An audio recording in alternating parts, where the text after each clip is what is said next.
Hi there, I'm Andrea Koppel, and it's time for coffee, the podcast where you get to hear firsthand what the jobs and careers that interest you the most are really like. Hey there, Java junkies. Welcome to another K-Cup mini episode of Time for Coffee. By the way, K-Cups come in 3 sizes, single, double, and triple shots, or roughly 1 minute, 5 minutes, or 10 minutes in length. So if you don't have time to throw back an entire caffeinated career conversation, these K-Cup mini episodes of T4C can give you a quick caffeinated fix, whether you're on the go or you only have a few minutes to binge. So grab your mug and take a chug, because it's time for a caffeinated career triple shot K-Cup with my guest, Julie Castle. So Julie, you have worn many different hats at Best Friends and apparently knocked each one of them out of the park. For instance, you've worked as an executive director of a statewide coalition. You led Best Friends community programs and services division. You then moved into leading its marketing and communications divisions. And finally, Best Friends fundraising, in which you grew fundraising, basically doubled it to $130 million a year. Can you share with our young listeners how you approached each role, especially the more recent ones, the marketing, communications, fundraising jobs in which you had no academic training in them and probably were learning them on the job? I think the thing is really if you approach things in a way that you're always a student, and that aspect of listening, like really listening and listening to your predecessors and really trying to understand what you're trying to do and hearing what the challenges were before you.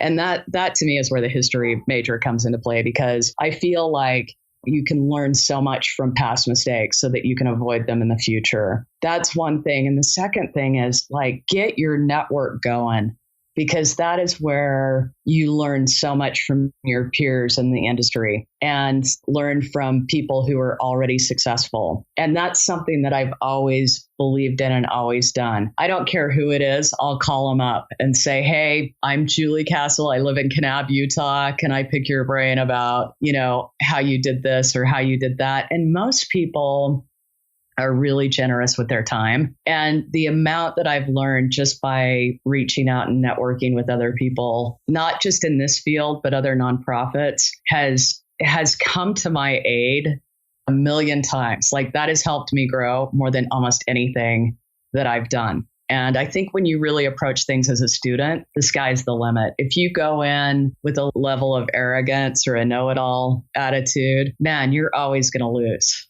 I love that, Julie. And honestly, you demonstrated so much more courage than I had. Certainly when I started out as a journalist in the various roles that I had, I always felt like I had to fake it, not that I was fooling anybody around me, right? They knew what my resume was. And I felt that to go to people who had more experience than I did and to say, hey, could you give me some advice or could you share some insights with me about how you did X, Y, or Z would be like lifting the curtain on the Wizard of Oz.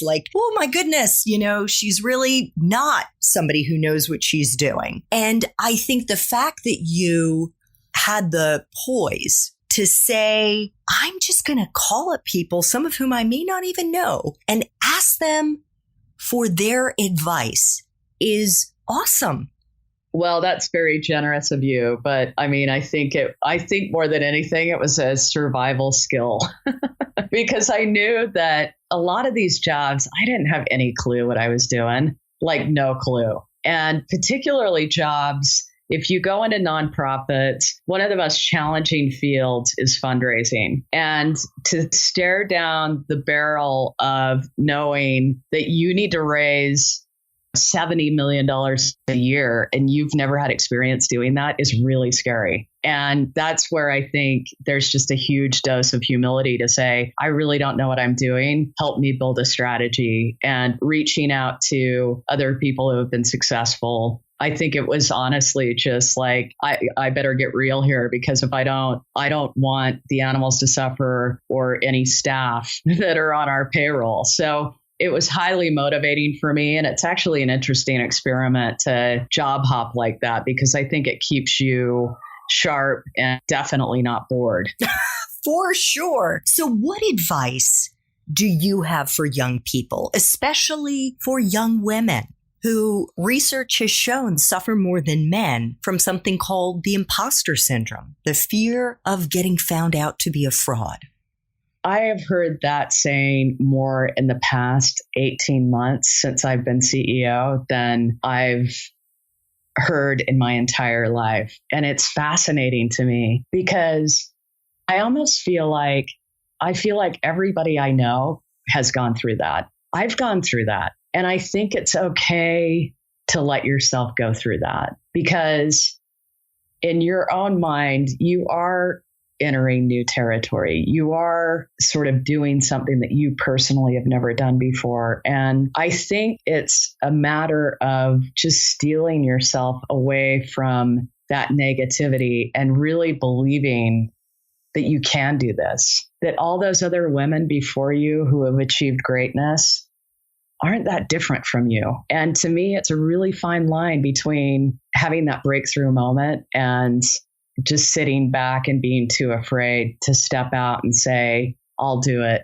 I'll take this on. It's a fascinating concept, and I think everybody goes through it. I really do. I couldn't agree more, Julie. And I hope that our young listeners will take comfort from this, that it is natural to feel that way, especially when you're in a new role and you're pushing yourself outside your comfort zone. And that doesn't mean that you can just kick back and let the chips fall where they may. It actually means you need to go into hyperdrive and seek out people who have more experience than you do. Try to get their advice, try to read or watch YouTube videos, or, reach out to people in your field and really have that be a fire underneath you to help you conquer your fear and to help you achieve the outcomes that you want to achieve in your job. Yeah. And I think for women in particular, there's a study about how women lead. And women tend to lead in a circular fashion. And what that means is that they really lean on their leadership team and those around them. And I think that for the most part, women want to help other women. And it's, I think, being vulnerable to sit down with somebody, if it's another woman or a man or whatever, and saying, hey, I really need some help here. And I've never done this before. Would you be willing to spend 30 minutes with me to kind of walk me through the plan that I've outlined? And I think most women will jump at that because they want to help. They want to help grow that workforce. And I think there's a certain honor in being asked your opinion too. And that is a powerful tool, actually.